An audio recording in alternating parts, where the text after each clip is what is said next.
Here I am working on a Jackson King V. This one is a Warbird.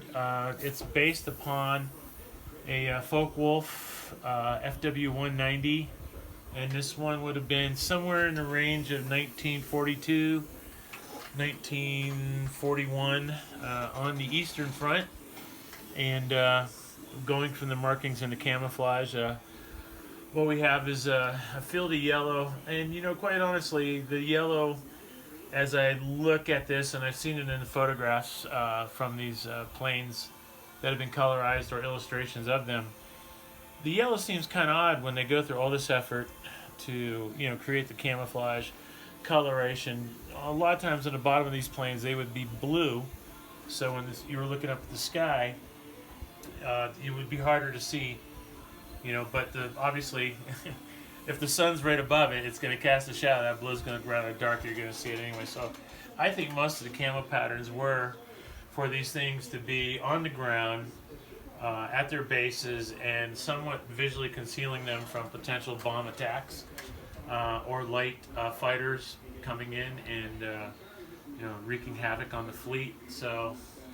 This particular one looks like someone just took their spray gun and went wah, wah, wah, wah, wah, wah, all around it. So that's basically what I did with my airbrush. I went wah, wah, wah, wah, wah, wah, wah, and a couple dots, dot, dot, dot. So the upper color is kind of like a field gray. They call it in German. Their color is actually kind of a drab gray. It has just a little bit of a green to it. So that's the top one here. Now, first thing I'm doing, I'm going to go around the plane here, or the guitar with the plane plates and rivets. And I'm going to make it look like this area was separated by a natural panel, as on the on the FW190. It would have been the case up in the nose area where they did the two-tone coverage and then the camo dropped down below on this particular plane. Alright, so first thing I'm going to do after I get my mask set up, I'm doing a separation of this color from the rest of the camouflage pattern here, and I'm going to utilize this to kind of create a seam right here. So what I've done is I've taken these strips that I've made in Corel Draw and then plotted them out on the rolling plotter, and I set them up with roughly a 32nd to a 64th of an inch gap between. I'll use a business card to kind of close off the ends where I don't want overspray or the panel's going to change direction, and I do the same thing down here. I also have this one that has just 2 holes on it. It's a really small mask, and I use this one to kind of piece into place on the ends of this. So once I've gotten that down, and usually it's pretty dark. I think I'm going to say it's 80% opacity in the very least. This type of rivet, these vary in different years of manufacturing of planes. Some will have a low doming profile, and then they later on in the war they introduced a flatter rivet to get rid of some of the surface friction and to enable them to fly faster. So that was a pretty easy modification for them to make in the manufacturing process to improve the quality of the rivet.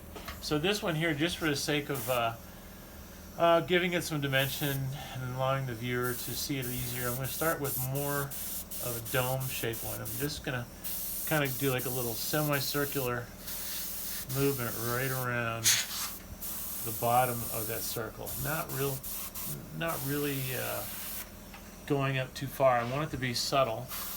So the places where this stuff kind of creases over, do the same thing. I'm going to push this one down after I lift it. I'm going to do that one last. Where you can see just a little half moon circle, almost just like a little dagger stroke around the circumference of the circular mask. First, I'm going to put the highlights in here before I come back in. I'm going to actually come back in and just do this one by itself and control the overspray that way. Let's see this one here, and then I'm going to change my airbrush out to the one with white in it. I usually like to keep the brush with two brushes with the white and the black in it. It's a little faster. This one's going to be real subtle. I'm more or less doing a dot like that, and then I'm just going to kind of ghost it lightly. A little bit of a dot. And you can vary the intensity of this if you want.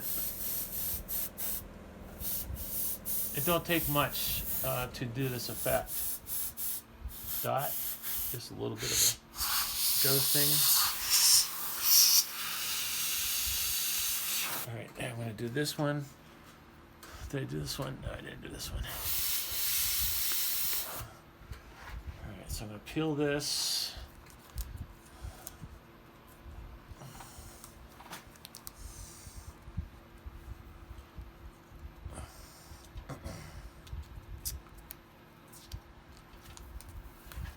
And I'm just going to dab it right down. Like that. And I'll start with the white since I had it plugged in. A little dot, a little arc.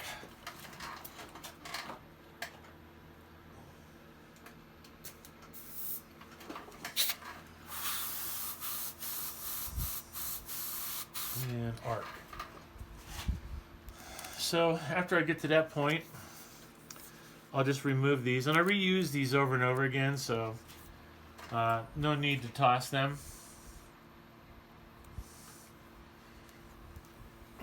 This gives it the impression of a low-profile rivet, and you could certainly make this thing look like a half a marble stuck to the side of it with it shadowing. But some of the next steps are going to actually help bring this all together. So I typically will use like a little business card, and I'll just kind of offset, and I'll do vertical lines, basically kind of sweeping down from the panel. Now, the way that the airplanes would be made, you wouldn't necessarily see this little highlight if a panel was overlapping. Oftentimes, rather than overlapping, the panels will actually butt against each other. So, but in this particular era, there was a lot of this, a lot of overlap, but you wouldn't necessarily catch that highlight. I'm just doing that to add a little bit more depth to the image. Just a little bit of detailing, and then when we start to doing some of the chipping and stuff later on, it will actually help set that up as well. So you can see a little bit of this black a little bit better over the white, and it's just kind of creating some staining. In some cases it'd be a combination of oil, others just weathering, you know, just having a chance to sit out in the field for so long. So these planes were pretty killer planes during the war. They were very successful. Very light plane, very small. Be surprised at how big they really are. I mean, one guy barely squeezes in. So that's that. There, and a little bit more over here.